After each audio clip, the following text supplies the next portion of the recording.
Hey guys, it's Jeff again. We're more or less starting the bus this weekend, so wanted to kind of, I guess, lay out the beginnings of the process, which is really teardown. So seats are out, but now I wanted to show you quickly what other things need to come out and what the plan is there. So one of the big things is these floors are pretty grimy. You can tell, I mean, school kids and whatnot, little booger eaters, not exactly the cleanest bunch. Now, the typical construction, which I can kind of show you back here, some level of vinyl. Underneath that, you got some wood, and then underneath the wood is the metal floor of the bus. So this is typically kind of the day one stuff for a bus conversion, a Skoolie conversion, is pull all this up and then start over. So the plan here is some level of insulation. Been talking with Brady about that.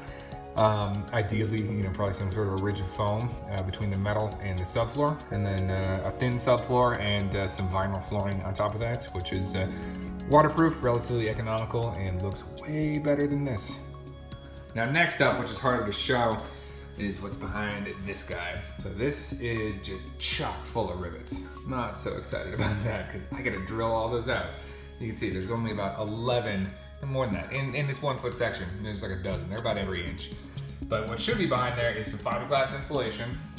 It should run the entire length of that, and yeah, that's likely a little gross. I mean, in terms of leaks, it would show up in there, but yeah, the plan is to hopefully pop one section, see how it looks, and then kind of reevaluate from there. Now there's a section on top too, the nice thing there, those are all screws, and that's because there's wiring behind it. So wiring for lights, for whatnot, that's all up there. So that will come basically at the same time. After the floors are done, we'll move on to the walls. Now finally, this big expanse of a ceiling.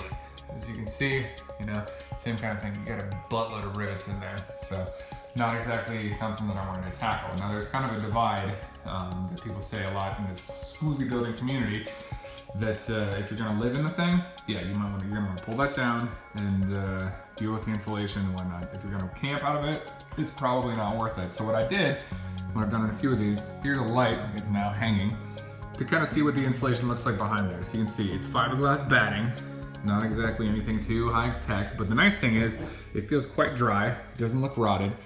I've pulled a couple of these down. Honestly, they look pretty good. So the plan right now is to leave this alone. These rivets are structural too. I guess the actual plating is structural. So you can see, I mean, it's all the way back in the bus. So that adds some rigidity there. I don't really want to deal with that if I don't have to. The nice thing is, really, you can kind of do it separate if you really wanted to. So anyway, the plan for that is to leave it. I mean, we'll probably clean up these ceilings. It's got a bunch of speakers. We'll probably switch those out for something nicer, maybe. And then we have lights all the way back. You can switch those to LED and or swap some to a different wiring scheme so they're on a switch as opposed to the switch at the front. So anyway, those are the first three. That's gonna take a while, but wanted to give you an intro. So stay tuned. I'll get some progress pictures soon, hopefully on Instagram.